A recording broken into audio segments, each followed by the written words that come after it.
Até hoje, né, que você é a neuropsicopedagoga da descalculia, da dislexia, do Do TEA, autismo, do Do isso. do TDAH. TEA, do TDAH. TDAH. Então, assim, queria ter tido uma É. neuropsicopedagoga dessa na É, minha época, tá vendo? Ia me facilitar mais a vida. exatamente. Então vamos Bom, lá. a minha história é um pouco misturada com a área da educação em sala de aula, com a área da neurociência. Então, tive uma experiência ótima em sala de aula durante alguns anos. E depois, com os estudos, o professor nunca para de estudar, eu me dediquei a estudar mais sobre a aprendizagem. Então, quando eu estudava e fazia esse tipo de pesquisa, eu não encontrava algo sobre neuroeducação. É uma ciência mais atual e isso me fazia ficar ainda mais curiosa. Então, eu fui estudando, estudando e achei a neuropsicopedagogia, que me encantou de fato e me abriu vários leques, porque aí eu houve um momento em que eu não me vi mais em sala de aula, eu precisava de abrir mais os meus horizontes, e comecei a me dedicar à área da neuropsicopedagogia clínica. E eu vi que eu podia ajudar ainda mais, porque aí a prática era diretamente com aquelas crianças, adolescentes, que têm mais dificuldades, né. Então, o resumão da minha história, assim, da minha Mas experiência Mas é você e essa. sempre quis fazer pedagogia, como depois se foi a sua especializou? adolescência? Você já olhava, assim, quando você estava na escola, como aluna, você se via ali fazendo alguma coisa pela educação? Sempre. Desde pequenininha, minhas brincadeiras era brincar de escolinha, né, era Uhum. brincar de algo que me levava para a sala de aula. Apesar de que eu não sou e não fui aluna de tirar notas máximas, sempre fui muito dedicada, na minha época tinha bomba, então se eu não passasse em uma matéria era boom para todas as Ah, outras, né. tinha boom? É, Como é que é isso? Boom é era ou bomba mesmo. a É bomba. porque, Ah, Isso. tá, você se reprovasse em um, em uma reprovava em você já tudo? reprovava, Era, isso. porque com o tempo Ah, foi tá, mudando, né. Isso, boom. hoje, Você tem ficava em mais recuperação, se oportunidades. você ficasse em Em 2, 3, né. 3, aí era reprovação Não, era total. uma só.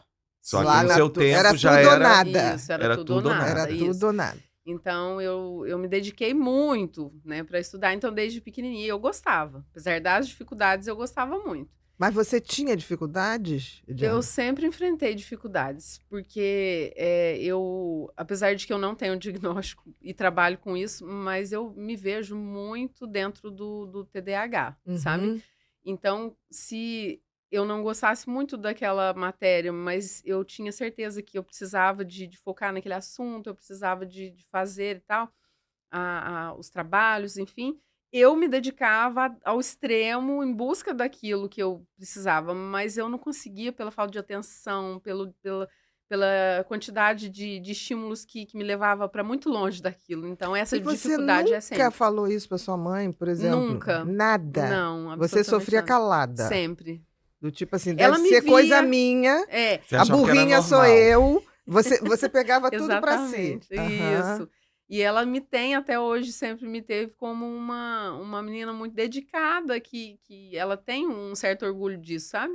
Então eu nunca quis estragar isso Sua dela, Ah! filha sabe. sua filha nunca deu trabalho Não, pra mim. é porque Aham. nós somos em 4 filhos, né, e os demais tiveram dificuldades também, e colocaram isso pra fora, né. Uma das minhas irmãs não, tanto quanto eu, mas assim, nós 4 tínhamos essas limitações, vamos dizer assim, pra estudar e focar naquilo, né, que estava estudando. Mas eu sempre levei adiante, eu mesmo procurando o meu melhor, Solução, essa isso. coisa meio É, autodidata. isso, Uhum. exatamente. Meu pai é marceneiro, ele é um artista, então ele trabalhou fazendo trabalhos lindos, eu tinha ele como alguém que era minha inspiração, então se ele fizesse o melhor dele, eu também queria fazer o meu melhor, então é bem por aí. Uhum. Até hoje você não tem o diagnóstico? Não, eu nem assim, eu fui atrás do diagnóstico de TEA, que foi o Uhum. primeiro que eu desconfiei, devido ao meu histórico da infância, os bullying que eu sofri, a depressão que eu tive na adolescência. Então eu achei que tudo isso teria uma explicação, melhor do que simplesmente ser assim, né. Uhum. Porque as pessoas se acomodam e acham que tá tudo bem e na verdade não tá, né. Então quando eu fui tratar e cuidar das crianças, eu vi que alguma coisa estava errada e eu busquei.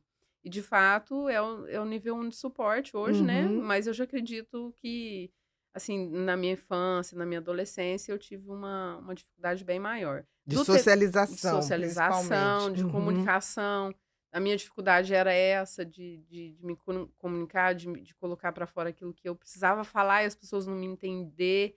Hoje, dentro de casa, com meu esposo e minha filha, eles me entendem melhor, mas foi uma dificuldade grande até hoje, de Com certeza. adaptação no casamento também, porque às vezes ele falava para mim: "Mas eu não tô te entendendo", e eu também não entendia ele, sabe, uma coisa assim. Então E o isso me nível fez 1 de suporte do TEA é tão interessante, porque as pessoas acham que não é nada, é, né, então é, fica assim: "Ah, imagina, ela faz tudo, ela é, dá o jeito, tá Ela é só besteira", né. quietinha. E às vezes é exatamente esse que sofre mais, porque tem uma noção de que tem algo diferente e acaba tendo essa dificuldade de falar para o outro, né. exatamente, a cobrança é maior, porque a gente é muito normal para ser Para ser diferente. auxiliado. É muito Uhum. normal para ser diferente e é muito estranho para ser normal, entende? É uma Exatamente. contradição. Então a gente se cobra muito. O período em que eu tive depressão na adolescência foi um período muito difícil de aceitação, de mudanças, e isso foi indo ao longo da minha juventude, Trajetória, né, né. da Uhum. minha trajetória até hoje. Porém, eu busquei isso por conta de ter mais conhecimento hoje, né, aí eu fui atrás. Agora do TDAH eu ainda não Mas mexi não. interessante, porque é bem comum, né, você ter Os essa 2. É. junção, né, falam de Uhum. comorbidade, mas eu acho que é junções, não gosto de comorbidade, da palavra. E ao mesmo tempo, o TEA tem essa coisa do hiperfoco, o Isso. TDAH também, e aí a gente entende por que que você foi, autodidatamente criando soluções e É. depois propagando essas soluções.